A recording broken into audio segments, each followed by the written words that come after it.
Ya, vamos a empezar este estudio bíblico. Ya hoy día nos queda la última clase.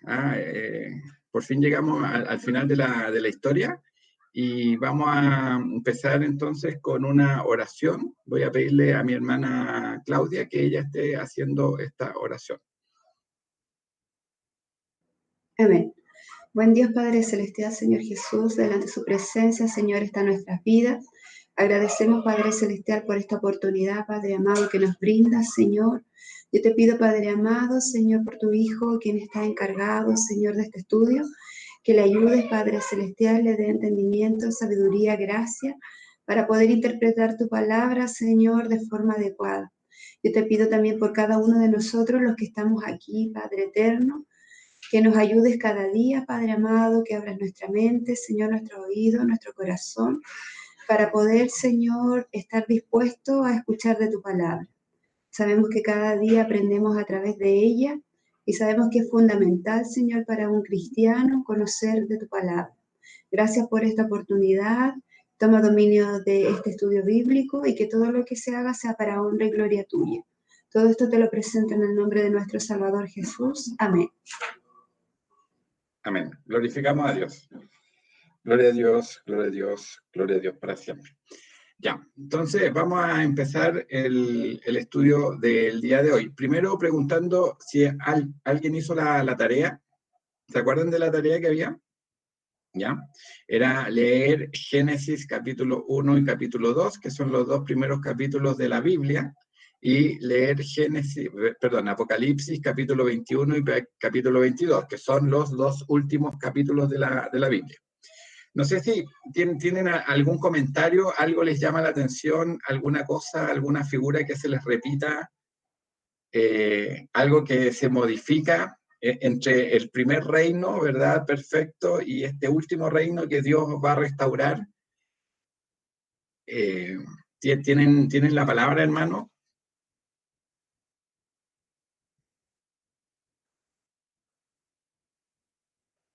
¿Nadie le llamó la atención nada? Hay cosas que se repiten entre... Ya, pues la hermana mujeres primero, por favor. Ya, no sé si quieren hablar. A ver, hermana Claudia, ¿usted estuvo leyendo? Yo la vi ahí leer. A ver, bueno, en Génesis 1 y 2, bueno, nos damos cuenta de que Dios a través de la palabra, de su palabra, creó todas las cosas, ¿ya? Y creó ese paraíso perfecto, donde, ¿cierto? Creó todo lo que nosotros conocemos ahora, y tanto como a la creación, el hombre como la mujer, les dio una ordenanza que era fructificad y multiplicaos, ¿ya? Y nos damos cuenta que eso ocurre en el lugar que es el Edén, y que el pueblo, ¿cierto?, que estaba en ese paraíso era Adán y Eva, y que, bueno, ahí Dios crea al hombre, crea a la mujer, también hay un día de reposo, y ahí se establece una relación perfecta entre el hombre y Dios. Ya no se podían comunicar entre ellos directamente. Después, bueno, hay una relación perfecta. Lo que me di cuenta con el Apocalipsis, que también habla de un lugar nuevo, habla de un cielo nuevo, una tierra nueva, habla de la nueva Jerusalén, y también habla del tabernáculo, que vendría a ser Jesucristo. En Apocalipsis habla también de una vida eterna, donde no va a haber más llanto, no va a haber más dolor, no va a haber más angustia. En ese lugar, en ese paraíso, vamos a poder alabar y bendecir el nombre de Dios. Todas las cosas ya de este mundo pasaron. También vamos a tener acceso al árbol de la vida, una vida eterna sin dolor. Eso fue lo que yo pude capturar de eso, de la tarea.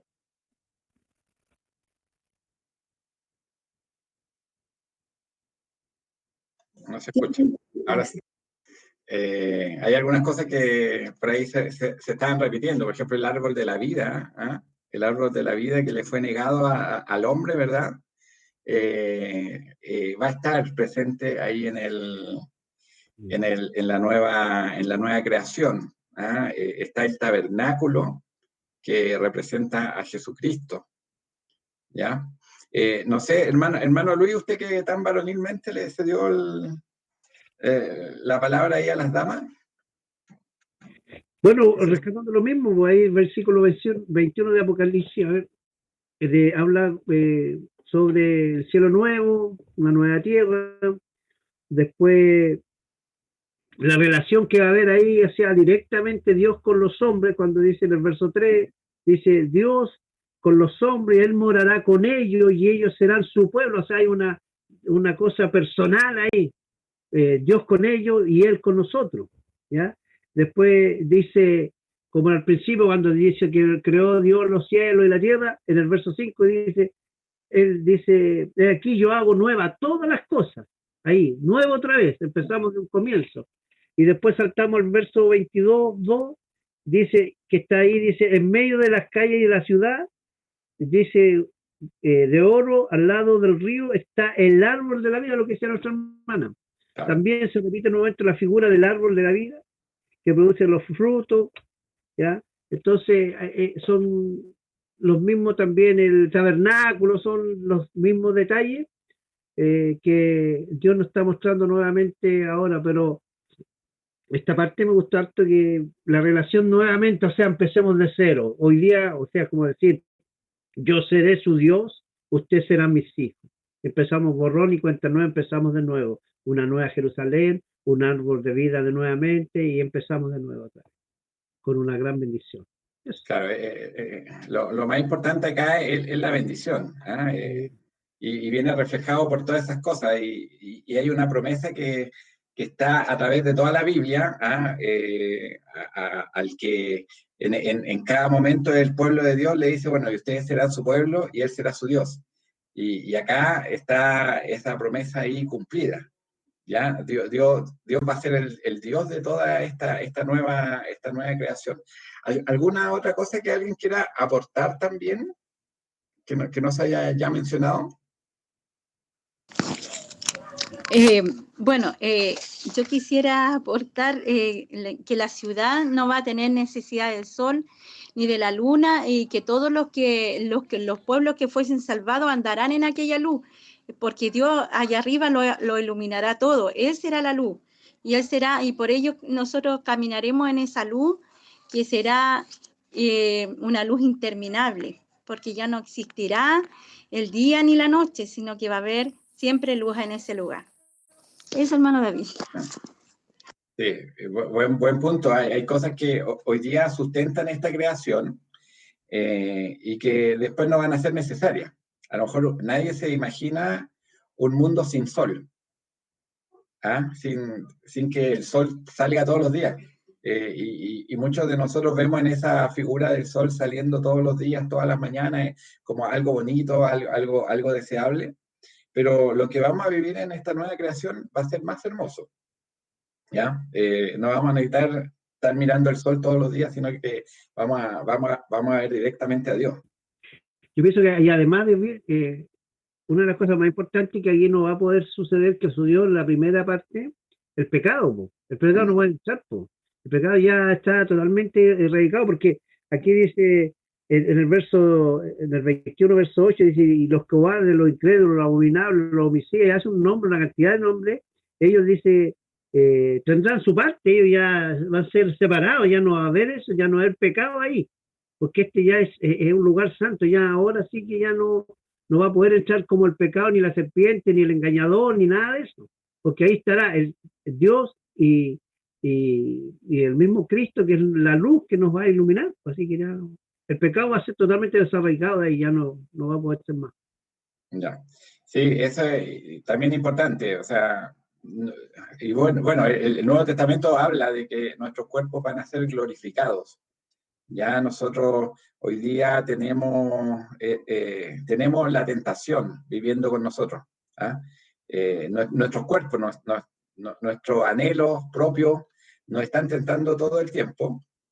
Y ya esa tentación no la vamos a tener en el reino de los cielos. ¿Ya? Qué bueno, hermanos, que hayan leído ahí, hecho su tarea y que nos demos cuenta. O sea, esto tiene es una historia que va teniendo un desarrollo, ¿ya? Y termina en un momento, y termina donde Dios restaura lo que Dios, o sea, lo que el hombre a causa del pecado había perdido en el Edén. Y Dios lo restaura en esta nueva creación. ¿Ya? Lo importante acá, hermanos, de la teología bíblica es que la teología bíblica se preocupa de la historia, ¿ya? A diferencia, por ejemplo, de la teología sistemática, donde la teología sistemática ve a través de la historia, siempre ve un tema en específico. Por ejemplo, habla de la fe y ve qué es lo que la palabra de Dios nos dice acerca de la fe a través de toda la Biblia. O de repente puede estar hablando de la santidad de Dios y ve cómo se va reflejando la santidad de Dios a través de toda la Biblia, ¿ya? Pero se enfoca en un tema, pero la teología bíblica se enfoca en la historia. Y tenemos que tener claro cuál es la historia, ¿ya? Porque nos ayuda, nos enriquece a nosotros dentro de nuestro conocimiento de la palabra de Dios, de saber por qué Jesucristo vino, qué fue lo que se logró con la muerte de Jesucristo, ¿verdad? ¿Por qué tuvo que venir? Nosotros éramos pecadores, ya necesitábamos una salvación. Así que todas esas cosas nosotros la podemos ver a través de la historia. Vamos a empezar entonces con la presentación del día de hoy. Y vamos a ver, esta clase tiene un nombre, ¿ya? Vamos a presentar. Como todas las clases, ¿verdad? Esta clase tiene un nombre. Me hacen con el dedito a ver si ya están viendo la presentación, ¿sí? Ya. Clase 12, y esta es la última clase, ¿ya? Se llama El Reino Perfeccionado. ¿Ya? Seguimos dando los créditos, hermano. A pesar de que esta parte ya, esta última clase, no es como algún tema que aborde el libro de Graham Goldsworthy, ¿ya? Más bien está en algunos estudios que tiene el pastor Sugel Michelén, en base a otro libro que se llama El Gran Panorama Divino de Paul Roberts, ¿ya? Pero igual vale dar los créditos. Acerca del Apocalipsis, dijimos que nosotros hoy día íbamos a ver el Apocalipsis. Yo acá, igual, no tengo tanto dominio de este tema, pero bueno, cuando dijimos o me propuse dar este curso de teología bíblica, bueno, tiene un final la historia y hay que abordar también el final, ¿ya? Y vamos a ir viendo de qué manera también nosotros nos puede ayudar, ¿verdad?, esta clase para entender bien el Apocalipsis, ¿ya? Muchas veces se generan muchas expectativas respecto a lo que podemos encontrar acá y a lo mejor las expectativas no son tanto y la historia es bastante más simple de lo que nosotros estamos pensando, ¿ya? Así que el Apocalipsis, ¿por quién fue su autor? El autor es el apóstol Juan. Eso está en Apocalipsis 1:1, ya para los más escépticos. Al menos fue una persona que se llamaba Juan, ¿ya? Porque es el nombre que se indica en el libro, ¿ya? Pero nosotros creemos que es el apóstol Juan, ¿ya? El lugar donde se escribió, en la isla de Patmos, esto está en Apocalipsis 1:9, ¿ya? La fecha no es muy clara, ¿ya? Pero se estima que fue entre el año 81 y el año 96 después de Cristo, ¿ya? Juan, el apóstol Juan, que era el más joven de los apóstoles, ya estaba un anciano, ¿ya? Cuando ve esta visión y le escribe, ¿ya? Así que entre el 81 y el 96 más o menos se estima que fue escrita este libro.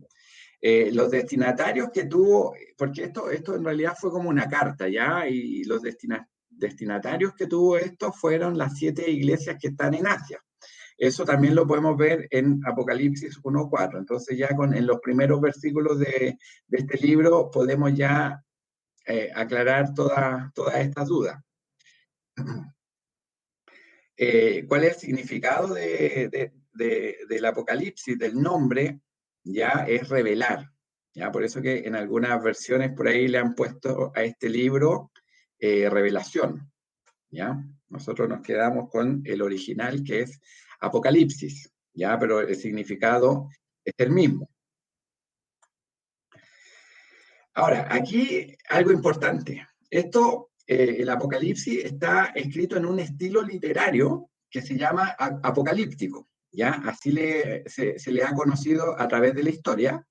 ¿Y qué significa esto que es apocalíptico? ¿Ya? Y que es un estilo literario que también nosotros vemos cuando leemos a los profetas del Antiguo Testamento. ¿Ya? Y la base de esto es que ellos ocupan ciertas figuras para mostrar realidades. ¿Ya? Nosotros podemos ver el Valle de los Huesos Secos. ¿Ya? Pero no significa que eso es algo que pasó en algún momento y no tenga ningún significado. Significa que eso tiene un significado, ¿ya? El Valle de los Huesos Secos.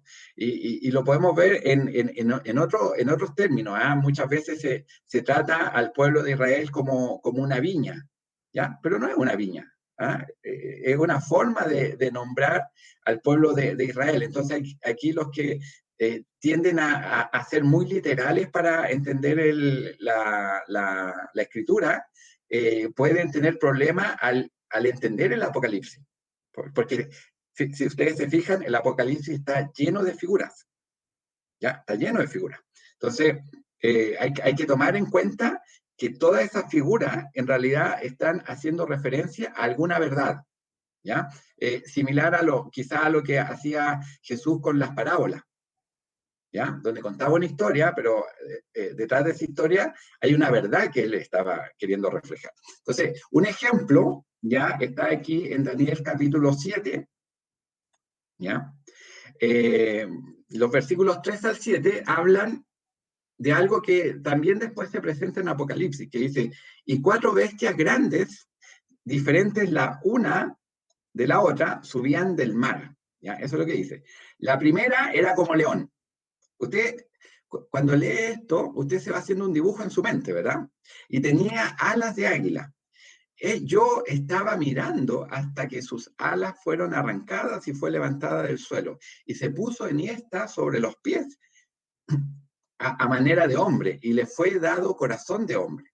Y después dice, y he aquí la otra segunda bestia, semejante a un oso. Ya la primera era semejante a un león, esta es a un oso, la cual alzaba de un costado más que del otro. Y tenía en su boca 3 costillas entre los dientes, y le fue dicho así, levántate, devora mucha carne. ¿Ya? Y así continúa esto, ¿verdad? Y después dice que miró, y aquí otra semejante a un leopardo. ¿Ya? Y al final, ¿verdad? En el último versículo dice, después de esto miraba yo en las visiones de la noche, y he aquí la cuarta bestia, espantosa y terrible, y en gran manera fuerte, la cual tenía unos dientes grandes de hierro. Y así continúa. ¿Ya? Pero cuando nosotros vamos a mirar, seguimos leyendo acá, no vamos a hacer una lectura tan extensa, pero si seguimos leyendo este capítulo 7, que está lleno de figuras de Daniel, que está lleno de figuras que después nosotros encontramos en Apocalipsis. ¿Ya? Nosotros vemos en el versículo 16, dice, y oí una voz de hombre entre las riberas del... Perdón, estoy en otro capítulo. Acá. ¿Ya? Me acerqué a uno de los que asistían y le pregunté la verdad acerca de todo esto, y me habló, y me hizo conocer la interpretación de las cosas. Estas 4 grandes bestias son 4 reyes que se levantarán en la tierra. Entonces, simboliza, ¿verdad? Con estas bestias a 4 reyes. ¿Ya? No son bestias, son personas. ¿Ya? Son 4 reyes. Y es similar, y esto también es similar al sueño que tiene Nabucodonosor al principio del libro, donde ve una estatua, ¿verdad? Y ve que va cambiando el material del cual está hecho esta estatua, ¿verdad? A medida que uno va bajando desde la cabeza, ¿verdad? Y al final ve 4 imágenes. Y esas 4 imágenes también tienen tienen la misma interpretación de que son 4 reinos distintos. ¿Ya? Entonces, este es un ejemplo de lo que es la literatura apocalíptica. ¿Ya? Vamos a estar viendo diferentes cosas, ¿verdad? Imágenes, pero que representan verdades que se van a dar acá en la tierra, o que se están dando aquí en la tierra, o que ya se dieron en la tierra. ¿Ya? Entonces, siempre cuando veamos la bestia, el dragón, son símbolos de otras cosas. ¿Ya? Entonces, por eso hay que tener cuidado. Nosotros cuando muchas veces decimos calles de oro, mar de cristal, no sabemos, ¿verdad?, si esto está dicho de una manera simbólica o una manera real. ¿Ya? Entonces, hay que tener ese cuidado cuando estamos leyendo el Apocalipsis, ¿ya? Y cualquier texto de literatura apocalíptica, ¿ya? Y ustedes cuando de repente se ponen a leer los profetas del Antiguo Testamento, hay mucho de eso, mucho de eso. Y nosotros ahí vamos viendo que en realidad son cosas que están reflejando otras verdades, ¿ya? La estructura de este libro, y aquí algo muy importante, ¿ya? Y esto nos va a ayudar mucho a entender bien el libro, ¿ya? Entender esto. Y después vamos a ver las diferentes secciones que hay en el libro. Pero la estructura es de una forma que se llama paralelismo progresivo. ¿Qué es lo que hace el Apocalipsis? Va mostrando diferentes secciones, en diferentes secciones de la palabra de Dios, la misma verdad, ¿ya? En diferentes secciones del libro, va mostrando la misma verdad, pero desde distintos enfoques, ¿ya? Entonces, ¿qué es lo que podemos ver ahí?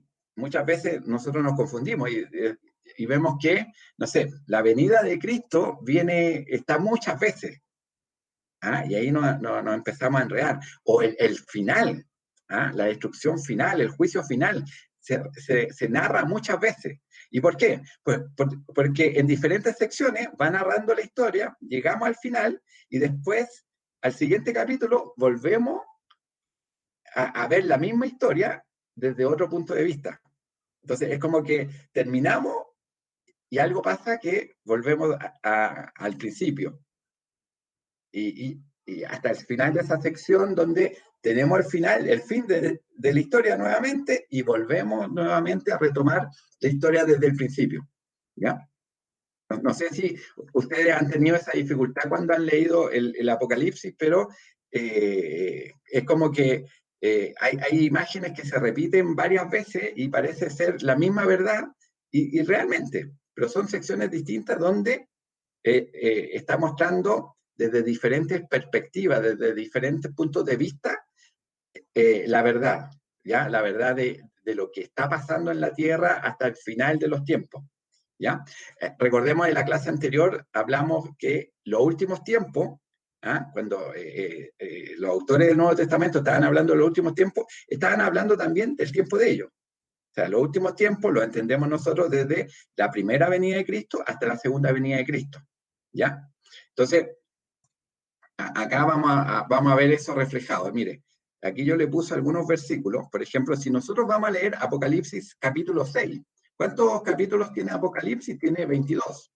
Vamos a ir a ver el capítulo 6, versículos 12 al 16. Dice lo siguiente, dice: miré cuando abrió el sexto sello y he aquí hubo un gran terremoto y el sol se puso negro como tela de silicio, y la luna se volvió toda como sangre, y las estrellas del cielo cayeron sobre la tierra, como la higuera deja caer sus higos cuando es sacudida por un fuerte viento.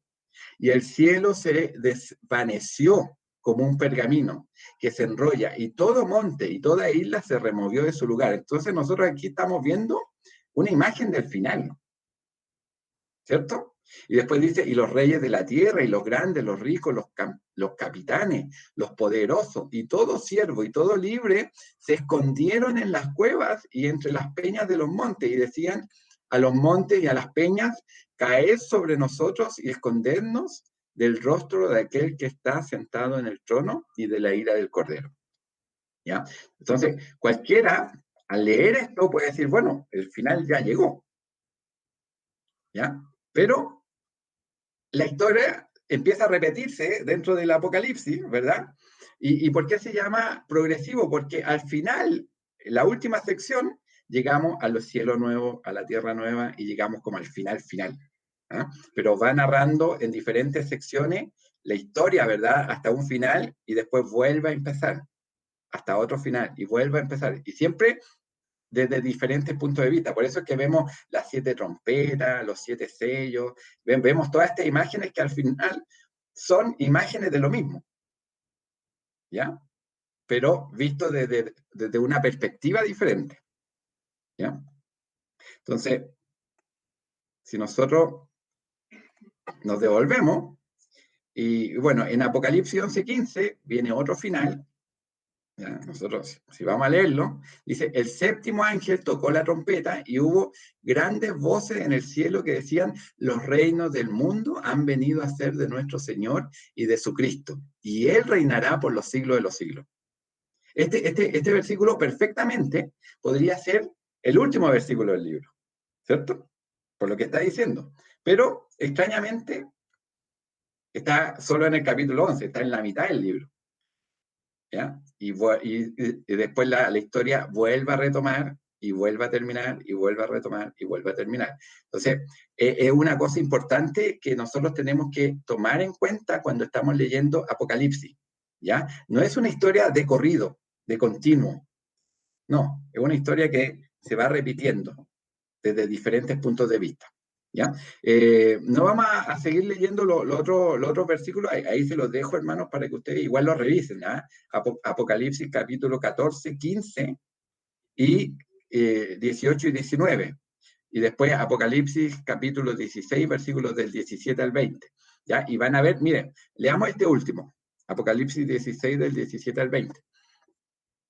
Y aquí hay figuras, hay cosas que ocurren también en el capítulo 6 que leímos al principio. ¿Ah? Porque aquí dice, el séptimo ángel, nuevamente, derramó su copa por el aire y salió una gran voz del templo del cielo, del trono, diciendo, hecho está. Entonces hubo relámpagos y voces y truenos y un gran temblor de tierra, un terremoto tan grande, cual no lo hubo jamás desde que los hombres han estado sobre la tierra. O sea, esto es parecido al fragmento que leímos en el capítulo 6, ¿ya? Pero ahora está en el capítulo 16. Y después dice, y la gran ciudad fue dividida en 3 partes, y las ciudades de las naciones cayeron, y la gran Babilonia vino en memoria delante de Dios para darle el cáliz del vino del ardor de su ira, y toda isla huyó, y los montes no fueron hallados. ¿Se dan cuenta que si analizamos estos textos, como que hablan de lo mismo?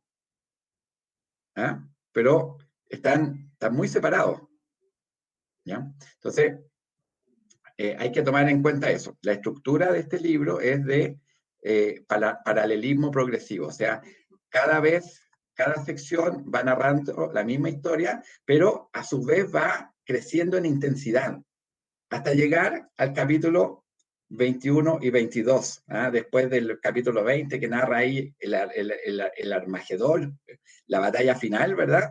Pero va aumentando en intensidad, ¿eh? Siempre, hasta llegar a la última sección, que son los últimos 3 capítulos. Ya, espero que esto nos sirva, ¿verdad? Para poder tomarlo en cuenta a la hora de leer el libro. Este libro es muy complicado, mis hermanos, pero lo importante es que saquemos la parte fundamental de lo que está hablando, ¿ya? Más que quedarnos en los detalles, ¿ya? Que yo le digo, está lleno de detalles, está lleno de figuras, ¿verdad? Que al final representan cosas distintas, ¿ya? Hermano David, Sí. pudiese conversar al respecto del libro del Apocalipsis. A mí una vez me interesó mucho estudiar este libro. Sin duda que este libro es un libro muy simbólico, pero también revela grandes procesos que van a suceder.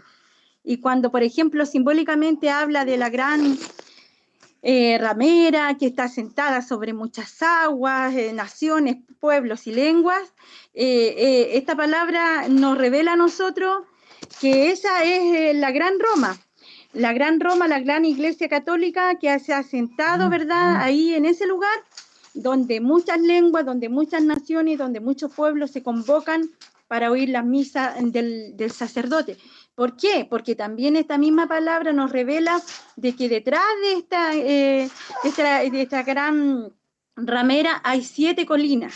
Y geográficamente en el mapa, en Roma es el único lugar donde se encuentran las 7 colinas. Entonces, todo va en una equivalencia respecto de la palabra, con mostrarnos a nosotros y revelarnos, ¿verdad?, ciertas cosas, ciertos misterios que se pueden a través de esta palabra revelar. También cuando dice que esta prostituta ha fornicado con todos los reyes de la tierra, también en esa parte se refiere, ¿verdad?, que esta Iglesia Católica se ha involucrado en realidad con todos los reyes y ha tenido una trascendencia desde el principio, en donde ella ha tenido también una gran importancia desde siempre y por todos los tiempos. Siempre ha sido una iglesia que a esa iglesia se acude, a esa iglesia se consulta y ha fornicado realmente con todos los reyes porque han hecho entre ellos también cosas que son pactos entre ellos y cosas que han ido en contra de todos los demás, pero que siempre los tienen muy en comunión ahí la Iglesia Católica, los reyes y todos los príncipes en realidad de la tierra han fornicado con esta religión, porque no es la religión, ¿verdad?, de Dios, pues se ha visto tanto, ¿verdad?, en otros libros también, como el libro de Isaías del 44, del 9 en adelante, cuando habla también, ¿no es cierto?, de las formaciones de las imágenes y cómo todos los personajes, ¿verdad?, el herrero trabaja con las aguas y forma, ¿no es cierto?, la imagen, y podemos ver una iglesia idólatra también, entonces también fornicaria en ese aspecto porque ha tomado dioses ajenos para adorarlo, para ponernos por alto, en vez de poner, ¿no es cierto?, a nuestro Dios, a nuestro Señor Jesucristo, a su Santo Espíritu como lo único más verdadero. Entonces, este libro a nosotros nos revela, es muy maravilloso cuando también habla, ¿verdad?, de la mujer escarlata que está sentada. También podemos ver, ¿verdad?, porque nos revela, porque nos habla del cáliz, nos habla de ese anillo que lo besa a la mano. Ahí también habla, ¿verdad?, del que la lleva ahí, del Papa, ¿no es cierto?, que siempre los cardenales y todos esos que se visten de rojo, esos que se visten de escarlata, como dice también el Apocalipsis, que revela, ¿verdad?, a través de nombrar sus vestimentas, dice que besan la mano y que en la otra dice que tiene un anillo y en la otra un cáliz, que es la ira, que está ahí, la ira de Dios en el vino del furor. Así que eso, pues, hermano David, Sí, a mí me ha interesado mucho este libro, pero también se aprende mucho a través de él y se revela mucho. Ya, mire, yo voy a poner un punto acá respecto a esa interpretación, ¿ya? Que nosotros tenemos que entender que el Apocalipsis fue escrito a una iglesia que estaba siendo perseguida, ¿ya?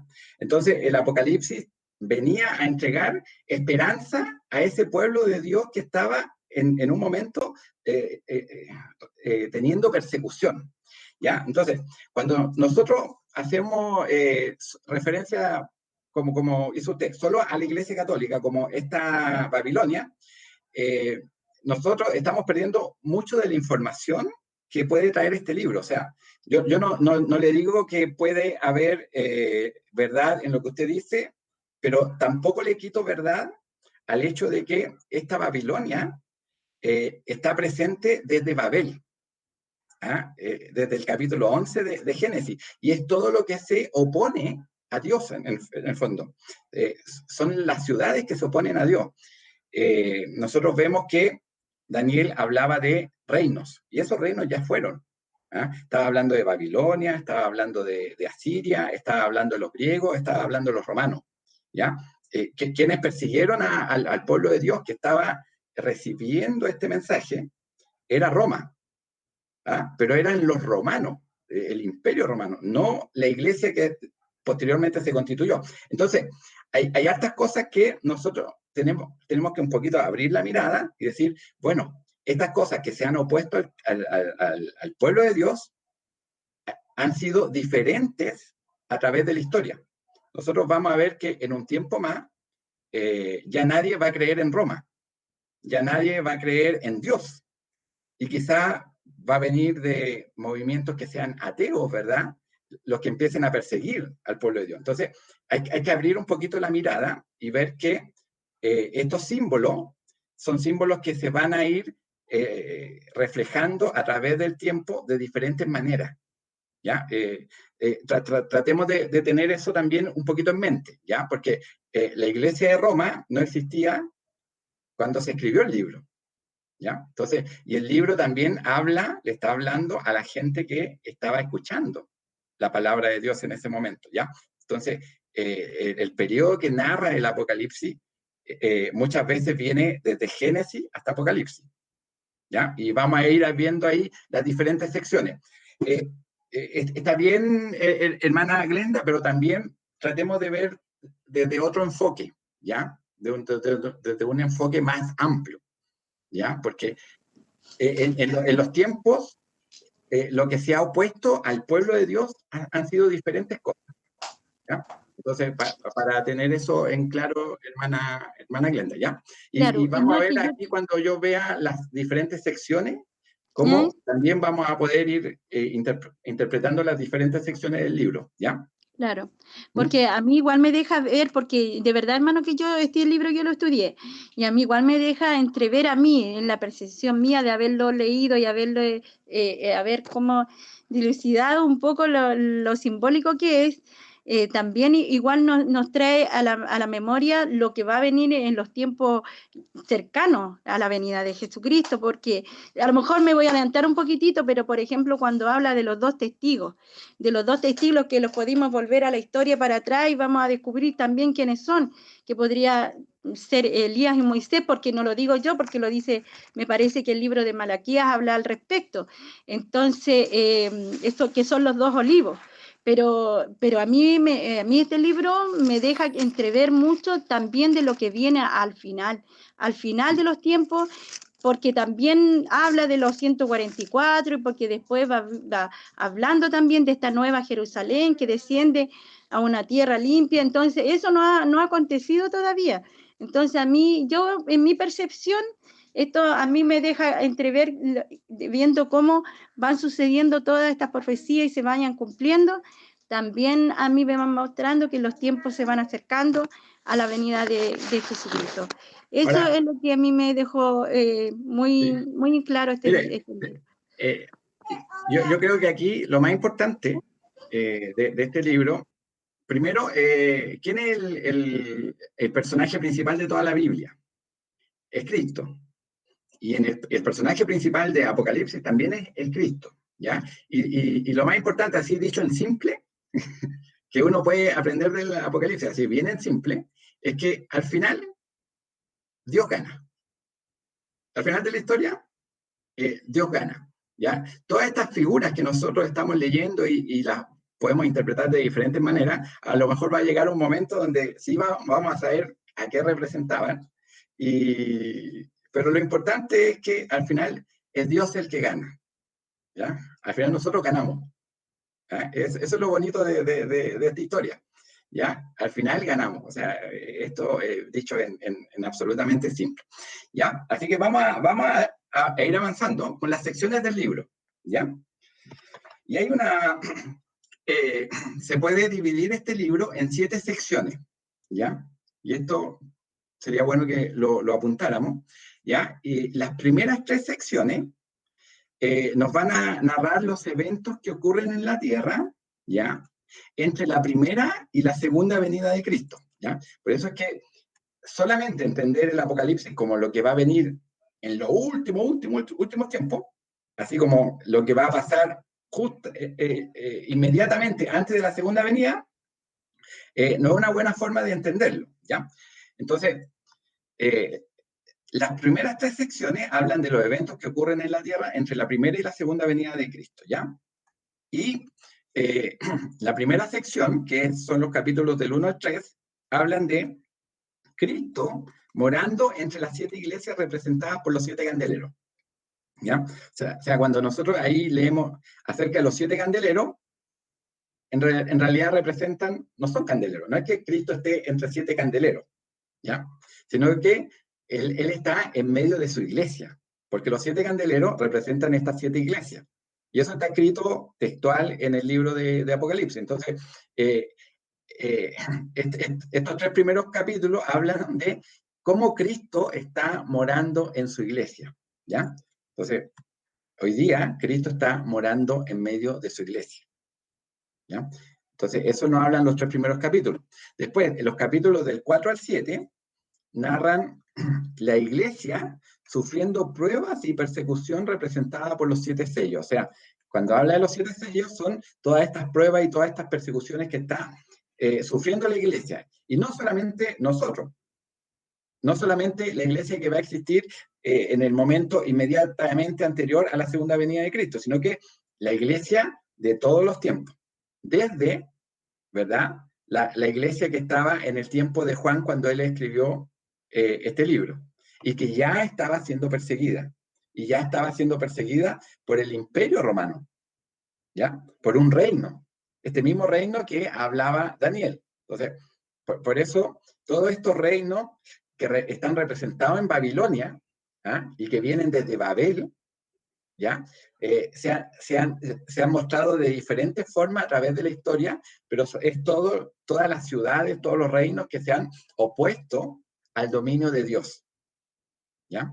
Cualquiera sea, ¿ya? Entonces, y que quizá en algunos pueblos, ¿verdad? Nosotros vemos que hay misioneros cristianos que están en el Medio Oriente, donde donde la Iglesia Católica no es predominante, pero sí es el Islam, y es el Islam el que persigue al pueblo de Dios. Entonces, por eso hay que abrir un poquito la mirada y ver que esta Babilonia, ¿verdad?, de la cual habla y que persigue a los hijos de Dios, pueden ser diferentes reinos, diferentes instituciones que están a través de la historia persiguiendo al pueblo de Dios, ¿ya?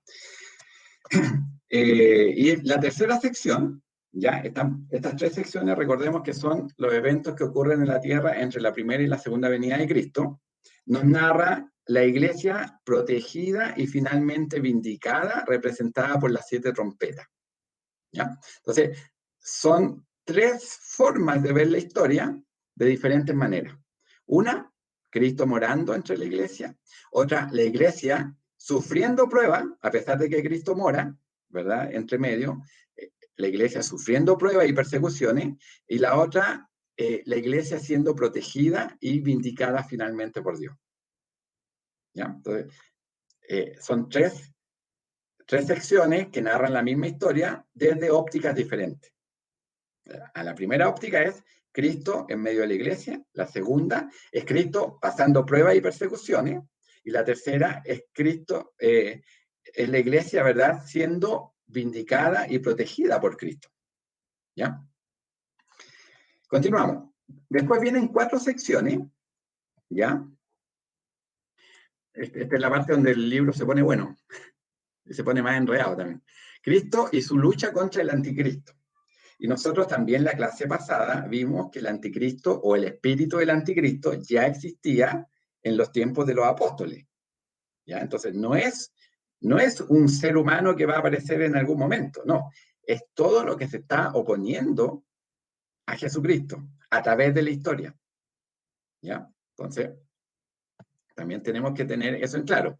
Entonces, hay una sección, ¿verdad? La sección 4 dice, Cristo opuesto al dragón y sus servidores, ¿ya? Este dragón, ¿a quién representa? Representa a Satanás, ¿ya? Esto está entre el capítulo 12 y el 14, ¿ya? Después, la quinta sección es la ira de Dios sobre los incrédulos impenitentes, representada por medio de las 7 copas. ¿Ya? Esto es entre el capítulo 15 y el capítulo 16. Después, la caída de Babilonia y de las bestias, entre el capítulo 17 y el capítulo 19. Y finalmente, la última es la derrota final del dragón y la llegada del estado final, entre el capítulo 20 y el capítulo 22. 2 de esos capítulos que ustedes lo leyeron en la tarea. ¿Ya? Hay que tomar en cuenta esto, ¿ya? Si de repente estamos leyendo y vemos que la historia se nos está repitiendo mucho, es por esto, porque se está viendo de diferente óptica hasta llegar, ¿verdad? Y esto va en crecimiento hasta llegar al final y a la nueva creación, a los nuevos cielos y a la nueva tierra, ¿ya? Eso respecto a las secciones del libro. Ahora, el trasfondo del libro, y esto es importante, ¿ya? Y aquí vamos a hablar un poco de lo que nos hablaba nuestra hermana. El pueblo de Dios es perseguido por Babilonia, ¿ya? Y esta Babilonia, que en el tiempo de Juan, era representada por el gobierno o el imperio romano, ¿verdad? Y ya no un imperio religioso, sino que un imperio ya algo político, algo de un imperio, ¿verdad?, que existía en ese momento, que no tenía nada que ver con la Iglesia Católica, ¿ya? Entonces, la primera lectura que hace la Iglesia de este libro, la Iglesia que recibió el libro de parte de Juan, es que ellos estaban siendo perseguidos por un imperio, ¿verdad?, que eran los romanos.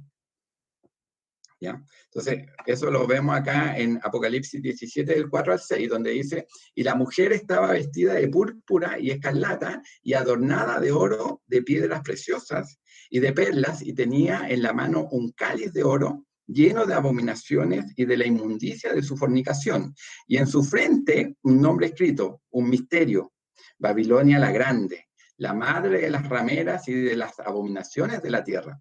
Vi a la mujer ebria de la sangre de los santos y de la sangre de los mártires de Jesús, y cuando la vi quedé asombrado con gran asombro. ¿Ya? Entonces, esta Babilonia, ¿verdad?, representa todo lo que se ha opuesto a través de la historia al pueblo de Dios, a través de la historia. ¿Ya? Y vemos que en el caso de los primeros cristianos era este imperio romano, pero a continuación, ¿verdad?, pudo haber sido, uno puede ver toda la época de la Reforma, ¿verdad? Claro, ahí la Iglesia Católica se opuso, ¿verdad?, a todos los reformadores, a los que querían mostrar nuevamente la palabra de Dios. Pero también, en diferentes partes, esta Babilonia puede estar representada por diferentes cosas, ¿ya? Pero es todo lo que se opone, lo que hace guerra contra el pueblo de Dios, ¿ya? Eso es lo que viene representando esta Babilonia. ¿Ya? Y también nos narra acá la historia una bestia terrible que representa el imperio del mal.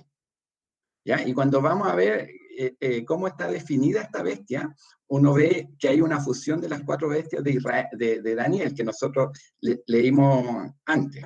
¿Ya? Dice, y la bestia que vi era semejante a un leopardo. ¿Cómo era una de las bestias de Daniel? Un leopardo. Y sus pies como de oso. Una de las bestias también de Daniel era un oso. Y su boca como boca de león, también. Y el dragón le dio su poder y su trono y gran autoridad. Vi una de sus cabezas como herida de muerte, pero su herida mortal fue sanada y se maravilló toda la tierra en pos de la bestia. Entonces, esta bestia, ¿verdad?, que también la nombró Daniel, y Daniel la nombró antes, ¿verdad?, antes de que viniera Cristo. Y en el tiempo de Daniel, esta bestia, ¿quién era? Era Babilonia. ¿Ah? Eran los babilonios. ¿Ya? Pero también él dice, después vinieron los asirios, y fueron los asirios, y después fueron los griegos, y después fueron los romanos. Entonces, es todo lo que a través de la historia se ha opuesto al pueblo de Dios. ¿Ya? Por eso, yo le digo, abramos un poquito más la mente y veamos que acá el libro nos está narrando una historia grande, ¿verdad?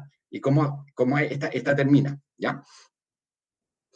Después, tenemos que la batalla que se inicia en el libro de Génesis entre la simiente de la mujer y la simiente de la serpiente tiene su momento cúlmine en el Apocalipsis, ¿verdad? Cuando Este dragón, ¿verdad? Es encadenado, que representa ¿a quién? A la serpiente antigua, a Satanás, ¿verdad? Y esas son figuras que nosotros ahora la estamos viendo en Apocalipsis. Entonces, esta guerra entre la voluntad de Dios, los deseos de Dios, de los que buscan a Dios, y los que se oponen a Dios, ¿verdad? Es una historia que se va narrando desde el Génesis hasta el Apocalipsis, ¿ya? Y viene representado por esta bestia, ¿ah? por esta Babilonia, ¿ya? Que Dios nos ayude. Después tenemos el pueblo de Dios. Y aquí, hermanos, vamos a entrar a revisar la historia en función de lo que nosotros entendemos que es el reino de Dios, lo que hemos estado tratando en todas las clases. ¿Ah? El reino de Dios, que es el pueblo de Dios en el lugar de Dios, bajo el gobierno de Dios. ¿Ya? Entonces, aquí en el Apocalipsis, ¿quién es este pueblo de Dios? ¿Ya? Y el pueblo de Dios en el Apocalipsis está formado de gente de toda tribu, lengua y nación. Ya, vamos a leer acá Apocalipsis 5:9. Dice, y cantaban un cántico nuevo. Mire, fíjate que acá ocupa esta forma de decir, un cántico nuevo, diciendo, digno eres de tomar el libro y de abrir sus sellos, porque tú fuiste inmolado y con tu sangre nos has redimido para Dios de todo linaje y lengua y pueblo y nación. ¿Ya? Y si nosotros seguimos avanzando, en Apocalipsis 7, versículo 9, dice, después de esto miré y he aquí una gran multitud, la cual nadie podía contar, de todas naciones y tribus y pueblos y lenguas, que estaba delante del trono y en la presencia del Cordero, vestidos de ropas blancas y con palmas en las manos. Versículo 14 dice, yo le dije, Señor, tú lo sabes, y él me dijo, estos son los que han salido de la gran tribulación y han lavado sus ropas y la han emblanquecido en la sangre del Cordero. Entonces, también aquí, ojo, cuando hablamos de la gran tribulación, no necesariamente estamos solamente hablando de un hecho que va a venir a la iglesia, sino que, ¿cómo lo interpretaron esto los primeros cristianos? Ellos estaban en la gran tribulación, ellos estaban siendo perseguidos. ¿Ya? Entonces, son los hombres y mujeres, ¿verdad?, que han salido de grandes tribulaciones a causa de el nombre de Cristo en toda la historia. ¿Ya? Entonces, tenemos que dar esa mirada, hermano. ¿Ya? Y Apocalipsis 14, 1 y 3 dice, 1 al 3, después miré y aquí el Cordero estaba en pie sobre el monte de Sión y con él 144,000 que tenían el nombre de él y el de su padre escrito en la frente. Ahora, estos 144,000 no es que eran literalmente 144,000 o que van a ser 144,000. Es un número simbólico y está lleno de simbolismo. Es 12 por 12 por 1000. ¿Ya? Entonces, tiene un símbolo, ¿ya? Y después dice, y oí una voz del cielo como estruendo de muchas aguas y como sonido de un gran trueno, y la voz que oí era como arpista, que tocaban sus arpas. Y cantaban un cántico nuevo delante del trono y delante de los 4 seres vivientes y de los ancianos, y no podían aprender el cántico, sino aquellos 144,000 que fueron redimidos de entre los de la tierra. Entonces, estos 144,000 representan a todo el pueblo de Dios. ¿Ya?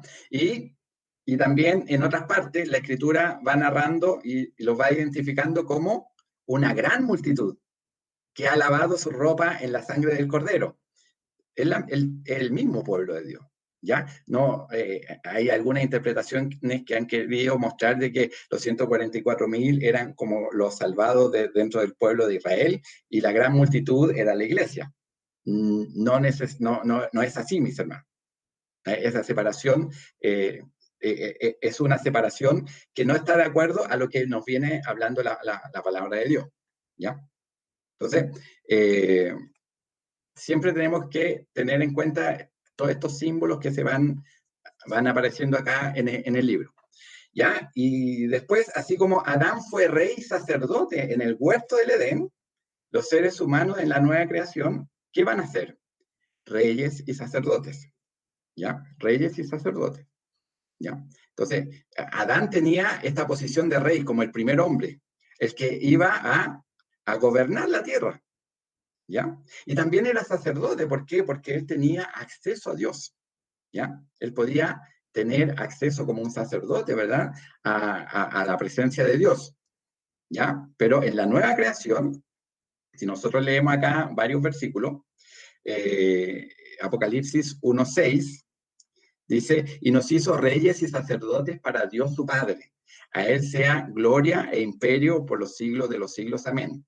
Después dice en el 5:10, y nos has hecho para nuestro Dios reyes y sacerdotes y reinaremos sobre la tierra. Y después en el 26 dice, bienaventurado y santo el que tiene parte en la primera resurrección. La segunda muerte no tiene potestad sobre estos, sino que serán sacerdotes de Dios y de Cristo y reinarán con él 1000 años. ¿Ya? Entonces, nosotros acá, ¿qué cosas son las importantes que podemos visualizar acá, hermano? Es que, ¿qué es lo que le había pedido Dios al pueblo de Israel? Que fueran una nación de sacerdotes y gente santa, ¿verdad? Sacerdotes y gente santa. ¿Por qué? Porque en la nueva creación van a ser reyes y sacerdotes, ¿ya? Eso es respecto al pueblo de Dios. ¿Alguna consulta hasta acá o algún comentario? Está claro el pueblo de Dios en el Apocalipsis, ¿verdad? ¿Ya? Una multitud que viene de todo pueblo, de toda lengua, de toda nación, ¿ya? Y que es lo mismo que ya nos habían hablado los profetas, que habíamos visto ya con la llegada de Cristo, ¿verdad? Donde el reino le es quitado a Israel, ¿verdad? Y es entregado a la iglesia. Y esta iglesia viene a ser parte de todas las naciones, de todos los pueblos, de todas las lenguas, ¿verdad? Cuando viene el Pentecostés, ¿ya? Que los hombres empiezan a hablar en lengua, ¿verdad? Como que se revierte la maldición de Babel, donde los hombres se empezaron a dividir de acuerdo a sus diferentes lenguas. Ahora Dios los une en la iglesia, ¿ya? El lugar de Dios. Y acá en el capítulo que ustedes leyeron ahí de la tarea, ¿ya? La nueva creación en el capítulo 21:1 dice, vi un cielo nuevo y una tierra nueva. O sea, el lugar de Dios es este cielo nuevo y esta nueva tierra. Porque el primer cielo y la primera tierra pasaron y el mar ya no existía más. ¿Ya? También, ¿qué es lo otro que vemos? La nueva Jerusalén. ¿Ya? Esta ciudad, ¿verdad? Que es la nueva Jerusalén. Apocalipsis 21:2 y 16. Dice, y yo, Juan, vi la santa ciudad, la nueva Jerusalén, descender del cielo de Dios, dispuesta como una esposa ataviada para su marido. ¿Quién es la esposa, mis hermanos? ¿Ah? ¿Quiénes son la esposa? Nosotros, ¿verdad? Es la iglesia. Y era el pueblo de Israel también, ¿verdad? Nosotros ahí en el profeta Oseas veíamos que era Israel la esposa. ¿Ah? Era adúltera, era fornicaria, pero Dios igual la amaba. Y en el Nuevo Testamento, esta esposa es la iglesia. Entonces, cuando acá habla, ¿verdad? Y dice, vi la santa ciudad, la nueva Jerusalén, descender del cielo de Dios, dispuesta como una esposa ataviada para su marido.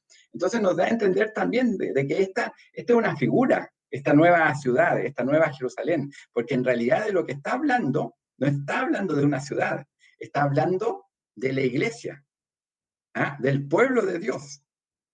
¿Ya? Entonces, por eso hay que también tomar en cuenta que estamos hablando de un libro que está escrito en estilo apocalíptico, ¿ya? Donde está usando figuras para reflejar otras verdades, ¿ya? Y después dice, la ciudad se halla establecida en cuadro, y esto es importante, y su longitud es igual a su anchura. Y él midió la ciudad con la caña 12.000 estadios, la longitud, la altura y la anchura de ellas son iguales. ¿Qué figura geométrica es esto? Que tiene para todos lados las mismas medidas. Cuadrado. Un cuadrado. Un cuadrado es cuando estamos hablando de 2 dimensiones. Esto tiene 3 dimensiones. Entonces, cuando estamos hablando de 3 dimensiones, estamos hablando de un cubo. ¿Ya?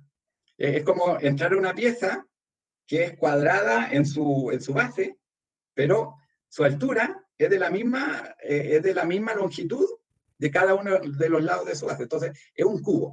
¿Qué cosa es como cubo? Nosotros vemos en la historia de Israel, ¿qué cosa es como un cubo? Podría ser, no sé, a ver, no, tiene que ver como el arca, ¿no? No, el arca no era como cubo, pero anda cerca, al menos en la historia.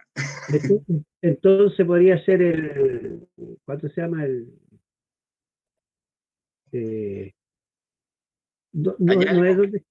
No es donde estaban las cosas que entraban en el lugar santísimo, ahí llevaban Sí. algo y...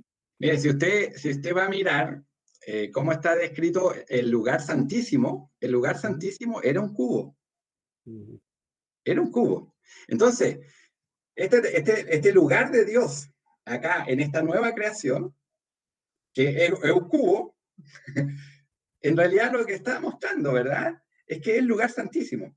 Es el lugar donde el hombre no podía entrar, y solo podía entrar el sacerdote, ¿verdad? Pero ahora todo este pueblo de Dios, ¿verdad? Que ha sido redimido por la sangre del Cordero, tiene entrada a este gran lugar santísimo.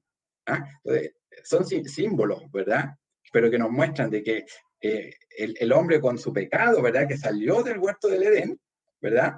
Después solamente tenía la presencia de Dios a través de este cubo que era el lugar santísimo. Después, todo ese pueblo que ha sido redimido entra al lugar santísimo. Entonces, el lugar de Dios, el lugar santísimo, ¿ah?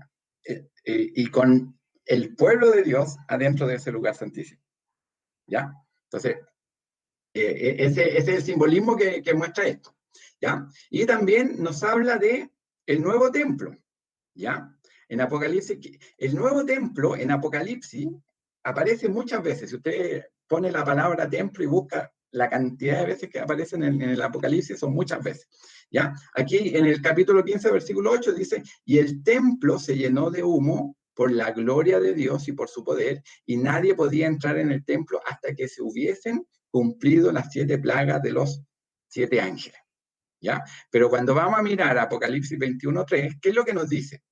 Y oí una gran voz del cielo que decía, he aquí el tabernáculo de Dios con los hombres. ¿Quién era el tabernáculo de Dios con los hombres? ¿Ah? Era Jesús, ¿verdad?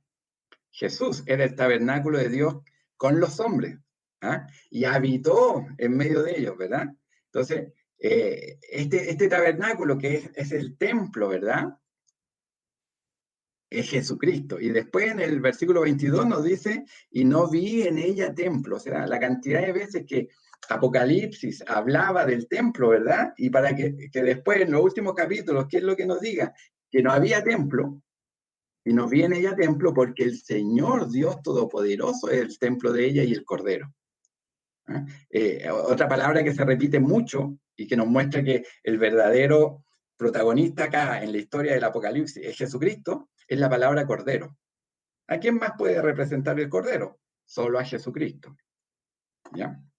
Entonces, tenemos el lugar de Dios, ¿verdad? Como esta nueva creación, esta nueva Jerusalén que representa al pueblo de Dios y este nuevo templo, ¿verdad?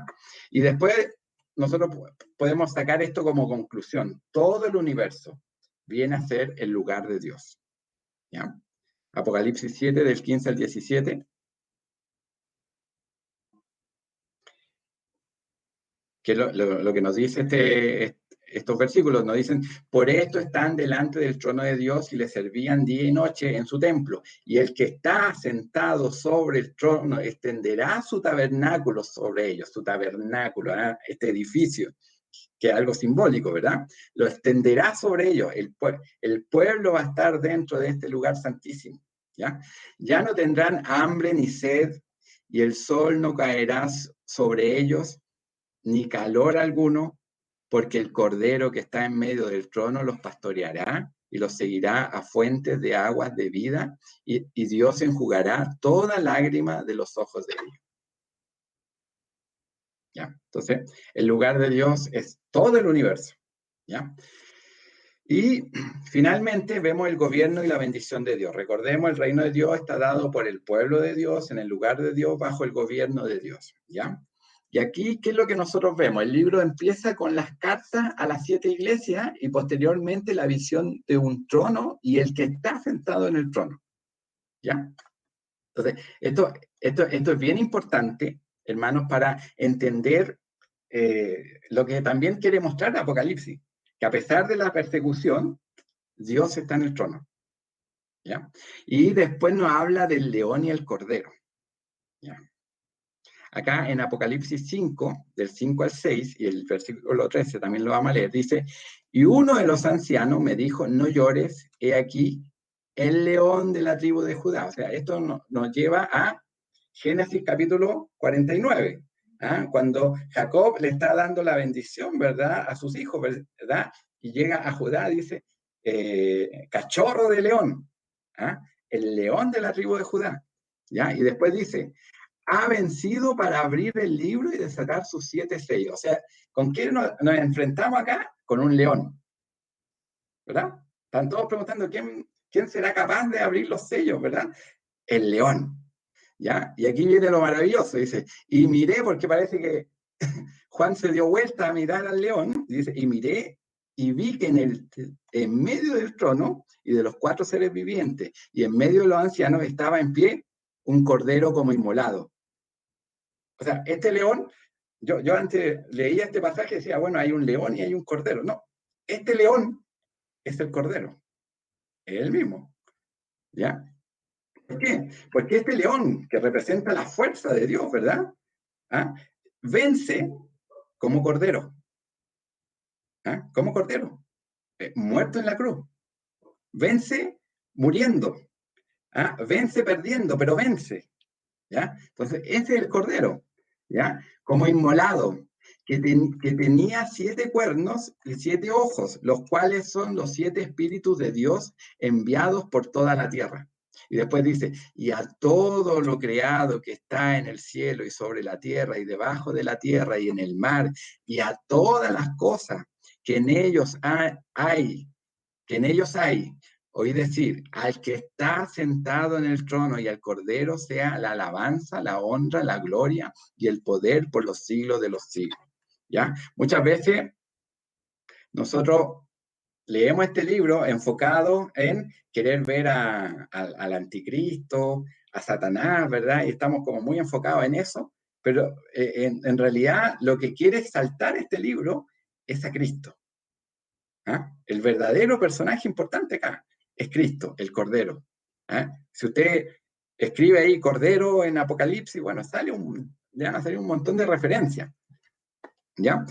Después, los juicios representados por los 7 sellos, ya que eran los juicios, era la persecución que estaba viviendo la iglesia, ¿eh? Lo vimos donde describimos las secciones de este libro.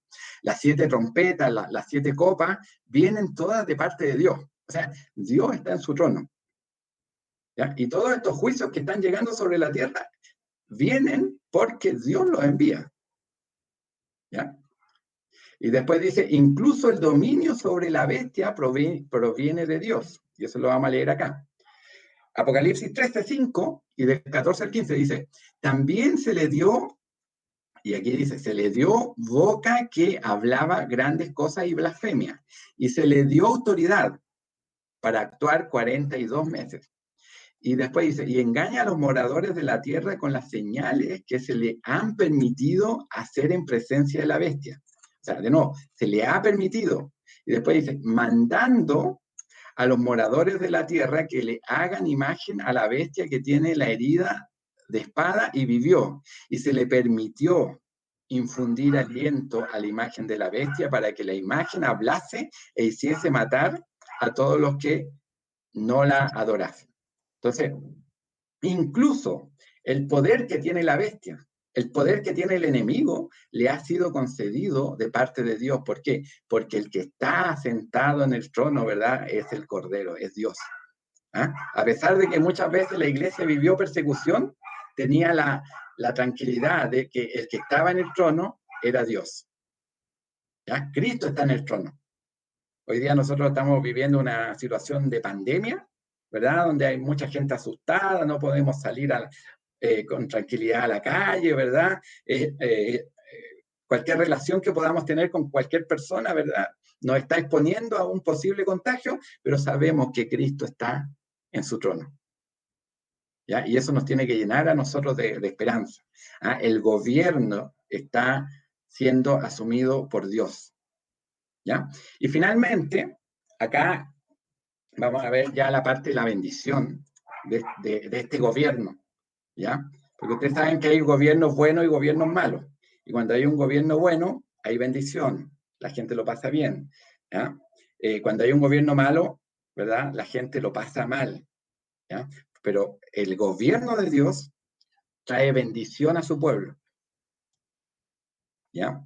Todos los habitantes de la nueva creación serán glorificados y perfeccionados y se someterán al gobierno perfecto de Dios. Recordemos que ya no vamos a tener estos cuerpos de carne, ya que son pecaminosos, sino que vamos a ser glorificados, vamos a tener cuerpos glorificados. Así que vamos a someternos voluntariamente al gobierno perfecto de Dios. Ya no vamos a tener esta lucha que tenemos acá en la tierra. ¿Ya? Y después tenemos que la restauración de la creación original son las bendiciones de la nueva creación. Y aquí ponga mucha atención. ¿Se acuerdan de los ríos del Edén? ¿Ya? Había un río, ¿verdad?, que salía y se dividía en 4 brazos. ¿Ah? Y ese era el río que regaba todo el huerto. O sea, era el río que le entregaba vida a este huerto. Sin este río, ¿verdad?, todo sería seco.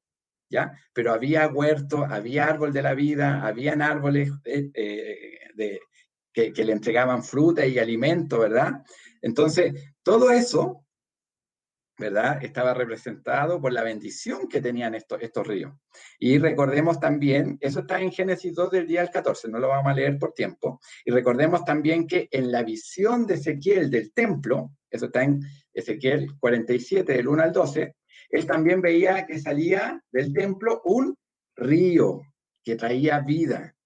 ¿Ah? Y llegaba al mar muerto, y dice que ahí habían peces después cuando llegaba este río, y todos los que nadaban, ¿verdad?, eran sanos, ¿verdad? Y este río servía para la sanidad de las naciones. Todo este río, nosotros también lo podemos ver aquí en Apocalipsis capítulo 22, versículo 1, que es lo que dice: después me mostró un río limpio de agua de vida, resplandeciente como cristal, que salía del trono de Dios y del Cordero. O sea, la misma visión, ¿verdad?, de Ezequiel, ¿ah?, donde el río, ¿verdad?, sale debajo del templo, acá sale del trono de Dios y del Cordero, que es el verdadero templo, ¿ya? Este río, ¿verdad? Y este río que también, ¿verdad?, pasaba y habían árboles frutales por todos lados. Ustedes leyeron el capítulo, ¿verdad? Y también ahí estaba el árbol de la vida, estaba regando también ese árbol de la vida. ¿Ya? Entonces, esa bendición que el hombre tenía en el huerto del Edén, aquí también la tiene. ¿Ya? Aquí también la tiene. Después, tenemos el árbol de la vida. ¿Ya? El árbol de la vida que estaba en el huerto del Edén también está en esta nueva creación.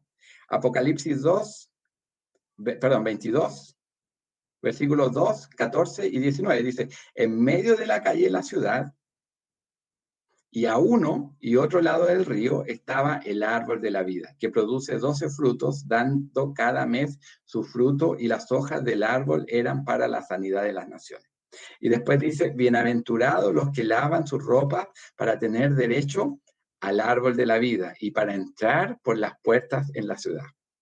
Y el versículo 19 dice: y si alguno quitare de las palabras del libro de esta profecía, Dios quitará su parte del libro de la vida y de la santa ciudad y de las cosas que están escritas en este libro. Entonces, este árbol de la vida también va a estar acá, en esta nueva creación. ¿Ya? Y otra cosa, y esto espero que ustedes lo sepan apreciar, hermano, esta verdad, que vamos a volver a mirar al rostro de Dios. ¿Ya? Nosotros hoy día no podemos hacerlo, no podemos mirarlo. Y vamos a tener esa gran bendición de ver al Rey en su hermosura, a nuestro Dios. Lo más hermoso que va a haber ahí no son las calles de oro ni el mar de cristal, hermano. Va a ser la presencia de Dios, el rostro de Dios enfrente nuestro, mis hermanos. Esa va a ser la gran bendición que nosotros vamos a tener ahí. ¿Ya? Y nosotros, si nos empezamos a retroceder en la historia, ¿qué es lo que teníamos en Génesis? Génesis 2:25, ¿qué dice? Y estaban ambos desnudos, Adán y su mujer, y no se avergonzaban. O sea, estaba el hombre ahí, en la presencia de Dios, sin pecado, y no se avergonzaban. ¿Por qué? Porque no tenía pecado. Y porque Dios estaba ahí en el huerto. El huerto era un santuario donde Dios habitaba con el hombre, ¿ah? En una perfecta armonía. ¿Ya? Pero ¿qué fue lo que pasó con la caída?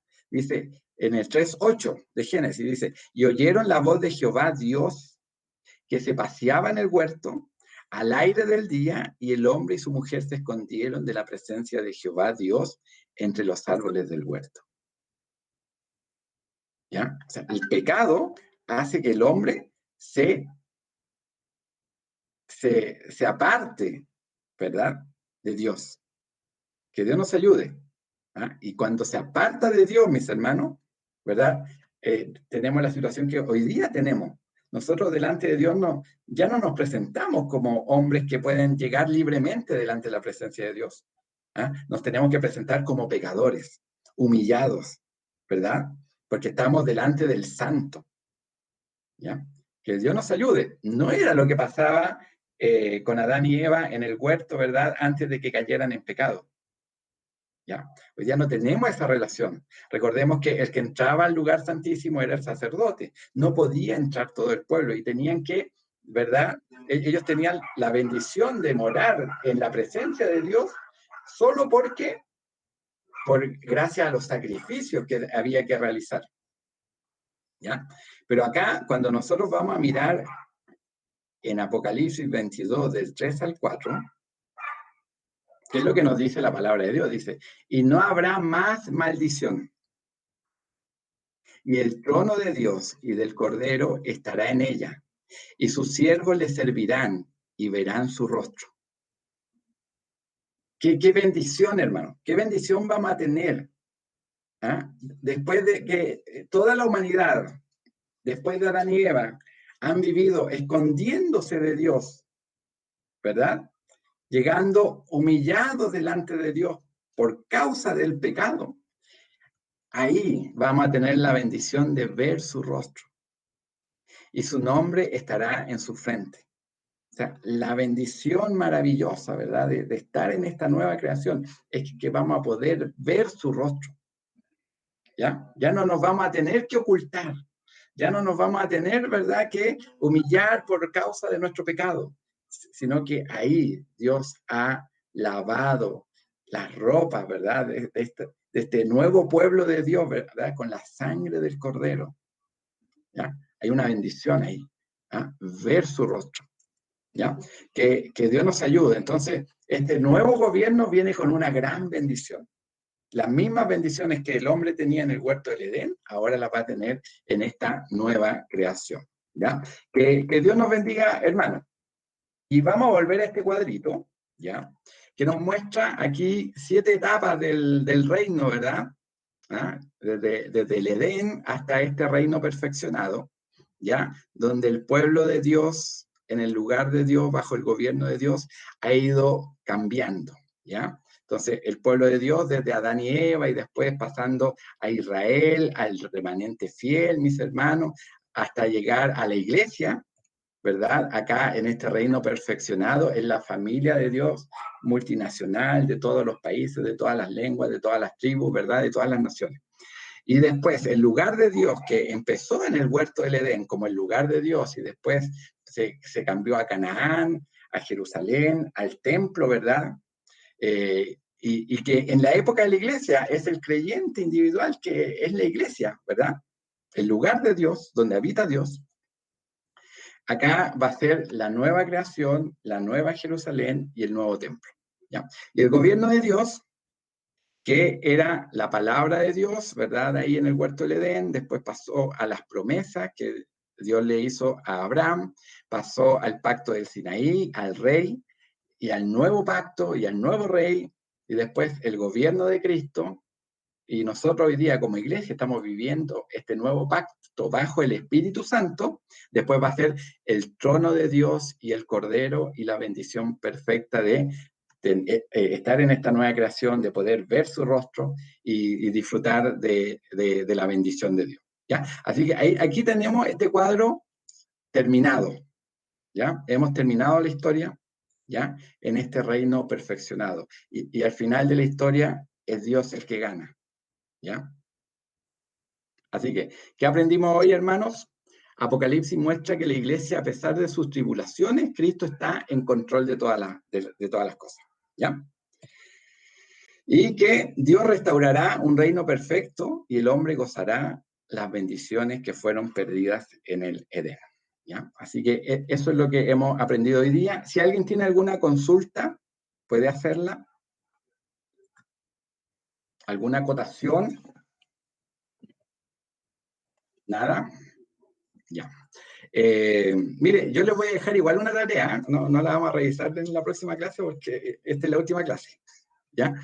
Mire, pero le vamos a dejar una tarea, y que todo este curso que hemos estado haciendo, ya de teología bíblica, donde vemos que esta historia de redención, donde el verdadero héroe al final de todo es Cristo, es que nosotros podamos leer nuestras Biblias en dependencia del Espíritu Santo, por supuesto, poniendo a Cristo en el centro de toda la Escritura, ¿ya? A Cristo en el centro, ¿ya? Olvidémonos del hombre, pongamos a Cristo en el centro, ¿ya? El personaje principal no es el hombre, es Cristo. Es Cristo el que nos está entregando esta salvación. Es Cristo el que está restaurando este reino que el hombre perdió. El hombre es el que pierde, pero Cristo es el que restaura, ¿ya? Y finalmente, recordarle un pasaje de la Escritura y que esto pueda en nosotros ser nuestro sentir al leer la Biblia, ¿ya? Lucas 24:32 dice, y se decían el uno al otro, ¿no ardía nuestro corazón en nosotros mientras nos hablaba en el camino y cuando nos abría las Escrituras? ¿Ya? Estos son los discípulos ahí en el camino de Maús. ¿Ah? Cuando Dios le abrió la Escritura, Dios le mostró que a través de Moisés y los profetas, todas las Escrituras hablaban de Él, de Cristo, ¿ya? Desde Génesis hasta el Apocalipsis, hablaban de Cristo. Que eso también puede hacer en nosotros, algo vivencial, ¿ah? Algo que haga que nuestros corazones ardan, ¿ya? Frente a la palabra de Dios. Muchas veces yo veo que nos entregamos dentro de una alabanza, ¿verdad? Y sentimos presencia de Dios, mis hermanos, en una alabanza, pero esa presencia está todo el tiempo y es gracias a la palabra de Dios. ¿Ah? Que sea la palabra de Dios la que haga arder nuestra adoración a Él, ¿ya? ¿Por qué? Porque Él es el que nos ha entregado esta salvación. ¿Ah? Al final de toda la historia, Él es el que gana. Y Él es el que nos entrega esto como un regalo. Así que le dejo esta tarea, ¿ya? Esta tarea de poner a Cristo en el centro de la Escritura. ¿Ah? Y que su corazón arda. ¿Ah? Cuando usted lea la palabra de Dios, que arda su corazón, que pueda arder. ¿Ya? Que el Señor nos ayude. Dios bendiga todo lo que hemos hecho en este curso, ¿ya? Y que ojalá pueda servir, ¿verdad? No solo para los que predican, sino que a todos nosotros para poder interpretar correctamente la palabra de Dios. Muchas gracias, hermano. Dios les bendiga. Y no sé si alguien tiene alguna acotación. Yo tengo una acotación. Ya. Hermano Luis. ¿Ah?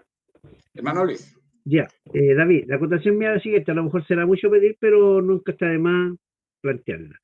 Bueno, está muy bueno el estudio bíblico, me gustó mucho, aprendí harto, pero usted sabe que es importante tener esto constantemente dando vueltas y releerla y buscar y todo eso. Posibilidades de poder tenerlo en nuestras manos, considerando que eso tiene un costo, y ver cómo poder hacerlo, porque la verdad yo he tomado apunte, pero hay partes que me he perdido, Ya, y mire, cómo puedo hacerlo. buen punto, ¿ya? Eh, no sé a qué se refiere tenerlo en nuestras manos, pero hoy día está en nuestras manos, ¿ya? Todo, Porque, todo, o sea, todo lo que tú dijiste, todo lo que mostraste ahí, yo sí, he está- tomado poco. están todos todas las grabaciones, ¿ah? La hermana Jessica no se ha perdido ahí ningún estudio, y ha estado grabándolos todos, y todos están quedando en el canal de YouTube de la iglesia. Ah, Ahora, lo que podríamos hacer, hermano, para hacer todo esto más fácil, porque en la semana igual se van subiendo otras cosas, pudiéramos buscar la forma de dejarlo en una lista de reproducción, cosa de ir a una lista de reproducción dentro del ujú, canal y ver todas las clases desde la primera hasta la última. ya, ¿Ya? sí, Yo, sí, yo sí, entiendo que de repente, mire, yo igual veo que muchas veces veo que en la iglesia no todos tienen el anhelo de aprender de la palabra de Dios. Entonces veo que hay poca asistencia. Entonces trato de ir pasando rápido estas cosas. A mí me gustaría ir mucho más pausado. De repente, en vez de 12 clases, haber tenido 24. ¿Ya? Pero también veo que muchas veces hay muchos que se van cansando en el camino. Entonces, pero está dentro del canal de YouTube y vamos a tratar de ahí con la hermana Jessica de ver cómo lo ya, hacemos, lo dejamos todo en una lista de producción para que los podamos ver todos de forma continua. ¿Ya? Y ahí podamos tomar todas las notas, todos los apuntes. Las presentaciones también están en una carpeta compartida que yo voy actualizando y eh, se las puedo compartir. De hecho, tienen acceso todos, ¿ya? Para que las puedan repasar, puedan ver los versículos y todo eso. ¿Ya? Así que están todas las facilidades, hermano. Si alguien no sabe meterse, nos avisa y ahí lo ayudamos. También están en las carpetas compartidas los cursos que hemos hecho en los años anteriores, están también las presentaciones, y bueno, ahí teníamos menos tecnología, están los cassettes, no, los audios, ¿ya? Están los audios, ¿ya? Están los audios no sé, por las 2 horas que tuvimos, a veces nos alargábamos más en la iglesia, ¿ah? Y conversábamos incluso más, pero están todos esos audios, ¿ya? Por si quiere también revisar cosas anteriores. Mire, vamos a pedir la bendición.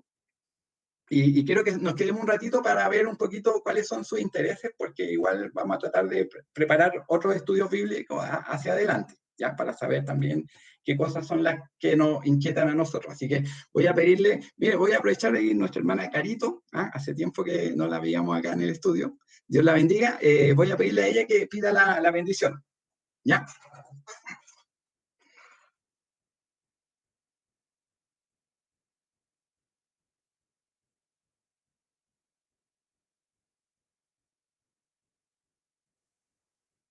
Se le olvidó usar esto a la hermana Carito.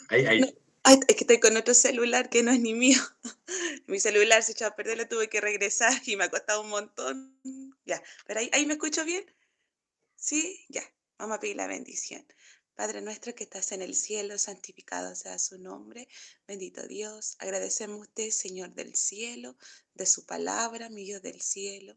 Gracias, Señor, por poder escucharla. Gracias, Señor, por poder ser parte del último estudio bíblico, Señor, que es palabra, Señor, también para mi vida, Señor. Bendiga a cada hermano, Señor, que pudo estar desde el principio, Dios mío, a fin, no perdiéndose ninguna clase, Señor. Usted, Dios mío, coloca una bendición especial en cada uno de ellos, Señor, mi Dios. Padre, y ayuda, Dios mío, a los que no, Dios mío, se han podido hacer presentes, Señor, para que, Dios mío, podamos buscar, Dios mío, las grabaciones anteriores y poder ponernos al día, Señor, mi Dios. Gracias, Señor, por poder aprender de su palabra, mi Dios.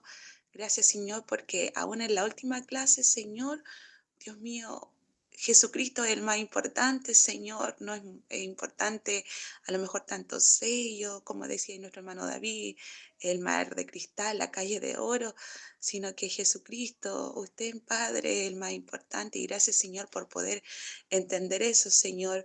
Tal vez, Dios mío, en mi persona era importante, Señor, poder conectarme al último, Señor, porque tal vez, Dios mío, Apocalipsis siempre llama la atención y siempre se escucha como que es un pasaje, un libro, Dios mío, de miedo y de tanta simbología, Señor.